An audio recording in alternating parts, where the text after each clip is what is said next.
If you look at Bill Clinton, far worse, minor words, and his was action. His was what he's done to women. There's never been anybody in the history of politics in this nation that's been so abusive to women. So you can say any way you want to say it, but Bill Clinton was abusive to women. Hillary Clinton attacked those same women and attacked them viciously. 4 of them are here tonight. One of the women, who is a wonderful woman, at 12 years old, was raped at 12.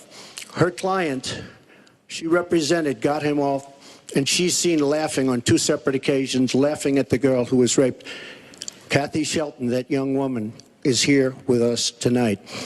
So don't tell me about words. I apologize for those words. But it is things that people say.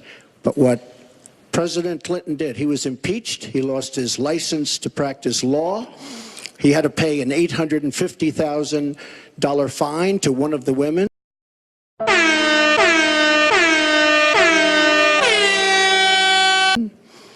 Paula Jones, who's also here tonight.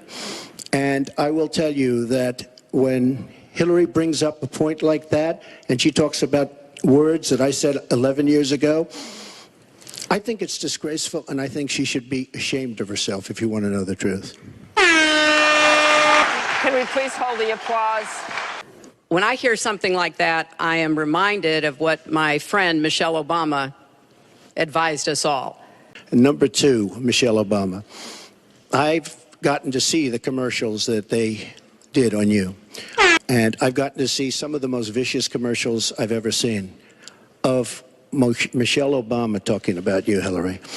So you talk about friend, go back and take a look at those commercials. A race where you lost, fair and square, unlike the Bernie Sanders race where you won, but not fair and square, in my opinion.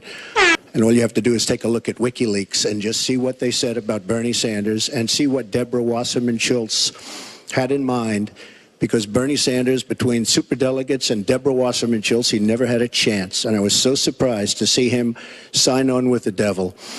But when you talk about apology, I think the one that you should really be apologizing for, and the thing that you should be apologizing for, are the 33,000 emails that you deleted and that you acid washed. And then the 2 boxes of emails and other things last week that were taken from an office and are now missing. And I'll tell you what, I didn't think I'd say this, but I'm going to say it. And I hate to say it.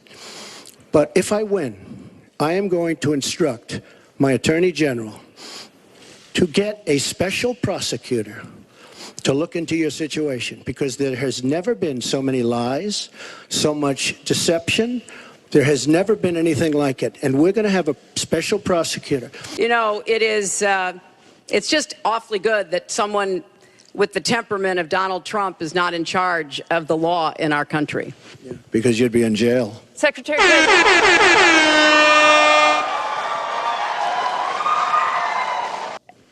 Yes, that's true. I didn't. Because I didn't in the first debate, and I'm going to try not to in this debate, because I'd like to get to the questions that the people have brought here tonight to talk to us about. And get off this question.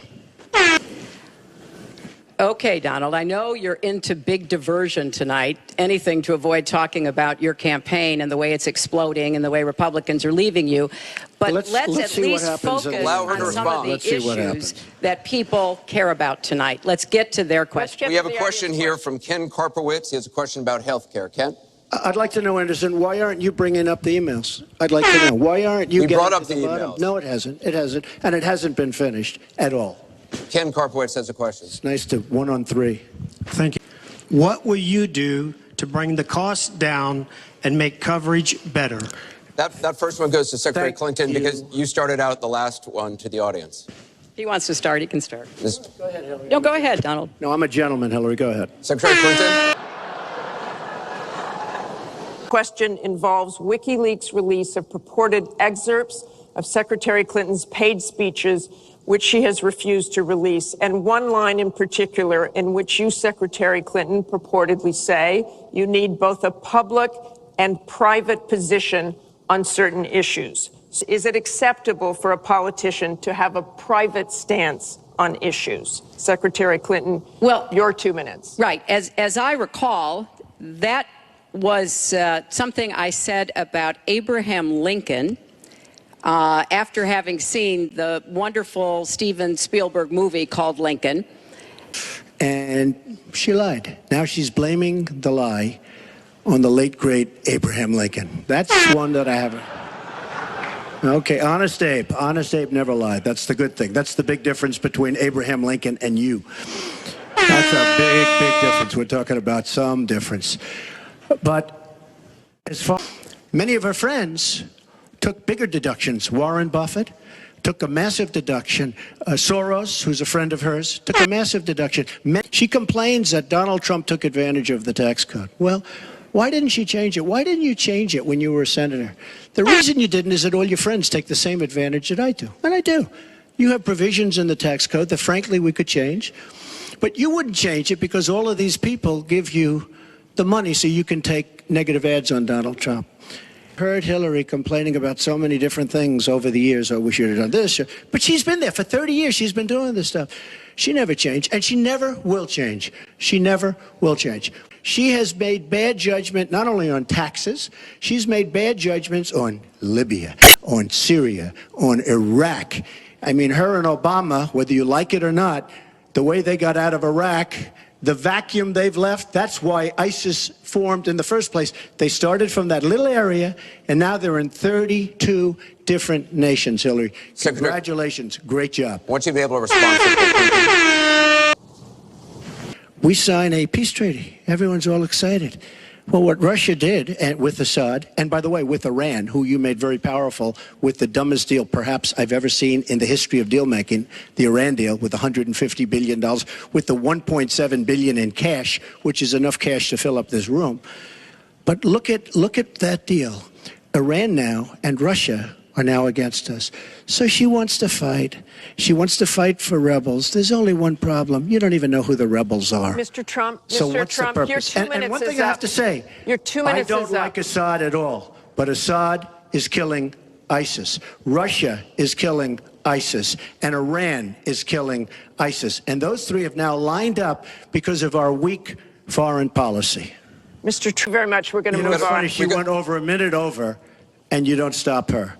When I go 1 second over, it's like you a had big deal. many answers. It's really very interesting. We've got a question over here from follow up on something that Donald Trump actually said to you, a comment you made last month. You said that half of Donald Trump's supporters are, quote, deplorables, racist, sexist, homophobic, xenophobic, Islamophobic. You later said you regretted saying half.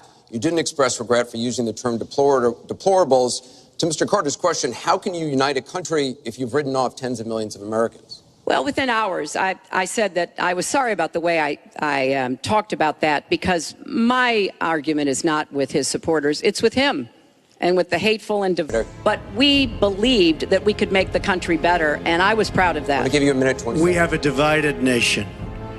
We have a very divided nation. You look at Charlotte, you look at Baltimore, you look at the violence that's taking place in the inner cities, Chicago. You take a look at Washington, D.C. We have an increase in murder within our cities, the biggest in 45 years. We have a divided nation because people like her, and believe me, she has tremendous hate in her heart. And when she said deplorables, she meant it. And when she said irredeemable, they're irredeemable. You didn't mention that. But when she said they're irredeemable, to me, that might have been even worse. She said some of them are irredeemable. She's got tremendous hatred. And this country cannot take another 4 years of Barack Obama. And that's what you're getting with her. Mr. Trump, let me follow up with you. Secretary Clinton, does Mr. Trump have the discipline to be a good leader? No. I'm shocked to hear that. Well, regardless of the current rhetoric, would either of you name one positive thing that you respect in one another?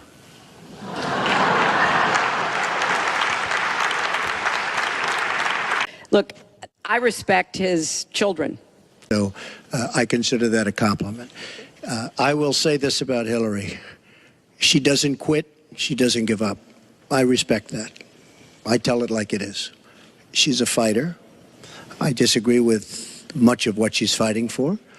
I do disagree with her judgment in many cases, but she does fight hard, and she doesn't quit, and she doesn't give up, and I consider that to be a very good trait.